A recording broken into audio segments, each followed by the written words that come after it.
बहुत बहुत शुक्रिया आपका आमिर सईद अब्बासी। गुफ्तगू आपने सुनी। यहाँ पर हम मज़ीद इस पर बात करेंगे और हमारे साथ मौजूद होंगे हामिद खान साहब, साबिक़ सदर सुप्रीम कोर्ट बार। बहुत शुक्रिया हामिद खान साहब। सर फरमाइएगा, आज जो जुडिशल कमीशन को सुप्रीम कोर्ट ने काम करने से रोक दिया है, जो ऑडियो लीक की तहकीकात कर रहा था, और कल इसकी जुडिशल कमीशन की दूसरी समाअत भी होनी थी, लेकिन अब इस पर हुक्म इम्तना जारी हो गया है और जो दरख्वास्तें जमा कराई गई थी इसके खिलाफ वो काबिल समाअत करार दे दी गई हैं। आपका रिएक्शन क्या है इस फैसले पर? मैं समझता हूँ एक अच्छा फैसला है। अव्वल तो जुडिशल कमीशन बनाने का जवाब ही कोई नहीं था। इसका बुनियादी मकसद जो है ये जजेस के अंदर जो है उनके ताल्लुकात को खराब करना और उनके दरमियान खलीज पैदा करना था।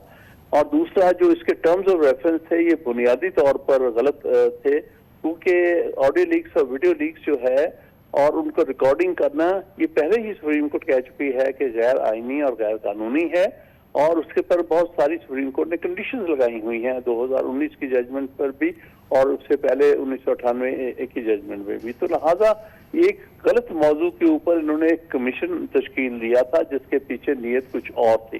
दूसरी बात यह है कि इसमें जब आपने एक जज को, सिटिंग जज को उसका चेयरमैन बनाया है, तो उस कोर्ट के सरबराह से, चीफ जस्टिस से कंसल्टेशन जरूरी है।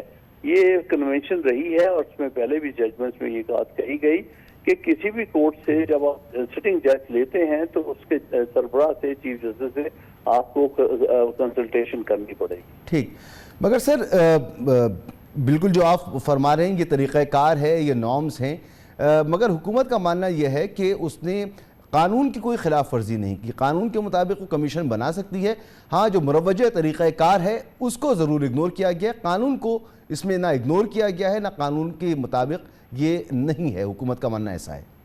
जी, वो गलत बात कर रहे हैं इस लिहाज से कि जो कन्वेंशन होती हैं वो भी कानून का ही हिस्सा बन जाती है। वो कोई अलग चीज नहीं होती। कोई चीज तो रिटन लॉ होता है, कुछ जो है ट्रेडिशंस और कुछ जो है कन्वेंशंस होती हैं। तो कन्वेंशंस को इवन आइन का हिस्सा समझा गया है, यानी जजेस जजमेंट में और बहुत सारी जजमेंट्स में लिखा गया है कि ये कन्वेंशन जो है ये आइन का हिस्सा पड़ी जाएंगी। इसी तरह वो कन्वेंशन जो होती हैं वो कानून का भी हिस्सा पड़ी जाती हैं। लिहाजा ये एक कंटिन्यूअस व्यू है सुप्रीम कोर्ट का कि जजेस जो है, इनकम्बेंट जजेस या सिटिंग जजेस को शामिल तभी आप कर सकते हैं जब उनके चीफ जस्टिस की उसमें इजाजत शामिल होगी। लिहाजा ये कानून का हिस्सा बन चुका है। इसको रिटन लॉ बेशक नहीं है लेकिन कन्वेंशन का लॉ। खान साहब, आज अटॉर्नी जनरल ने चीफ जस्टिस पर एतराज़ उठाया और उनसे कहा कि अगर आप इस बेंच का हिस्सा ना बने तो बेहतर होगा। आप इस पर क्या कहेंगे आप? ये अफसोसनाक बात है। ये जानबूझ के चीफ जस्टिस को मुतनाज़ा बना रहे हैं और ये सारी थ्रू आउट, ये पहली दफा नहीं बल्कि इससे पहले भी जो कुछ हुकूमत चीफ जस्टिस पर हमले कर रही है, उनके खिलाफ इल्जाम तराशी कर रहे हैं और जो कुछ खुल्लम खुला वहाँ 15 तारीख को इन्होंने किया है, वो इतनी अफसोसनाक बात है, अनप्रेसिडेंटेड है कि कभी सुप्रीम कोर्ट के सामने इस तरह से एहतजाज होता है और फिर उसमें सुप्रीम कोर्ट को और सुप्रीम कोर्ट के चीफ जस्टिस के खिलाफ इल्जाम तराशियां होती हैं। ये अपने हर हद से बढ़ गए हैं अदलिया को की तस्दीर करने के ऊपर और आइन की तस्दीर करने। जी हामिद खान साहब, आज जस्टिस मुनीब अख्तर साहब ने ये नुक्ता उठाया और बहुत अहम नुक्ता था कि जजेस अपनी मर्जी से कैसे कमीशन का हिस्सा बन सकते हैं। जी, ये बात सही है उनकी कि जजेस को चीफ जस्टिस की कंसल्टेशन या इजाजत की जरूरत होती है किसी भी कमीशन में हिस्सा बनने के लिए, और हुकूमत पर भी ये लाजुम था ये कमीशन बनाते वक्त कि वो चीफ जस्टिस से मुशावरत करते और उनकी इजाजत से उनके कोर्ट के किसी जज को उसमें शरीक करते। अच्छा, आपने जैसे फरमाया कि इसके TORs ही गलत थे आपके नज़दीक, तो एक ऐसा मामला जिसके लिए अदालत कह चुकी है कि ये काम करना ही जायज़ नहीं है, खिलाफ कानून है, तो ऐसे मामले को जब ये अदालत के सामने आए तो बादिल नज़र में क्या लगता है कि क्या इसका मुस्तकबिल हो सकता है? नहीं, देखिए, जो तो मुझे कमीशन के पीछे नीयत नजर आई है वो हुकूमत की ये थी कि ये जो रोजमर्रा ऑडियो और वीडियो लीक्स निकाले जा रहे हैं, जो कि आज के दौर में सब लोग मानते हैं कि हालात वहां तक पहुंच गए हैं और इस वक्त तक टेक्नोलॉजी चली गई है कि उसमें फॉल्स और फेक किस्म के वीडियो और ऑडियो लीक्स बन जाते हैं। ऐसी सूरत हाल में इस बात पर एक कमीशन बनाना कोई मायने नहीं रखता। अगर किसी ऐसी चीज को अगर वो बनाना चाहते हैं as evidence before any court, कल को किस मकसद के लिए ये होते हैं? इसलिए होते हैं कि आप अगर कोई फैक्ट साबित करना चाहते हैं तो आप ऑडियो लीक्स और वीडियो लीक्स का सहारा लेते हैं। उसके लिए सुप्रीम कोर्ट ने पहले ही बड़ी वजाहत से एक जजमेंट दे दी हुई है कि उसके लिए पहले प्री कंडीशंस क्या होंगी।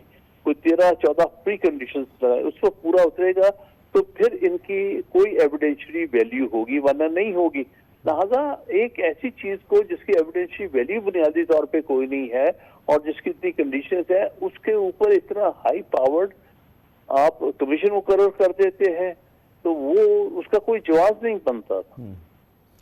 सर मगर ये है तो बहुत इम्पोर्टेंट मामला कि इसमें हाजिर सर्विस जजेस के नाम हैं, साबिक चीफ जस्टिस और उनके साहबजादे का नाम इसमें आ रहा है, ये ऑडियोज उनसे मुताल्लिक हैं।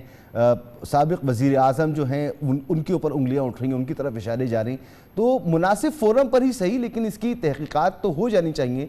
आपको नहीं लगता कि अगर हुकूमत के इस कमीशन पर एतराज़ात हैं तो दूसरे फोरम पर कहीं पर भी इसकी तहकीकात तो होनी चाहिए? तो कर ले, आप उनके खिलाफ मुकदमात लेके आए, उनको बतौर एविडेंस के पेश करें और फिर उसके बाद वो कंडीशंस पूरी हों जो कंडीशंस सुप्रीम कोर्ट ने ले राउंड की हैं उनकी अथेंटिसिटी के लिए। देखिए ना, सिर्फ वीडियो लीक्स ऑडियो लीक्स का पब्लिसाइज करने से तो नहीं मकसद हल होता, जब तक कि आप साबित ना करें कि ये जेन्युइन है और ये किन हालात में ली गई हैं और इन पर किस तरह से अदालतें बतौर एक पुलिस ऑफ एविडेंस उस पर रिलाई कर सकती हैं।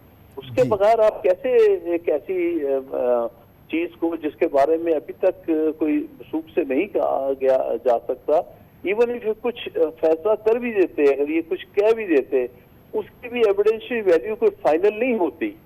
यानी जुडिशियल कमीशन एक रिपोर्ट ही दे सकता है, उसकी कोई वर्डिक्ट नहीं होगा।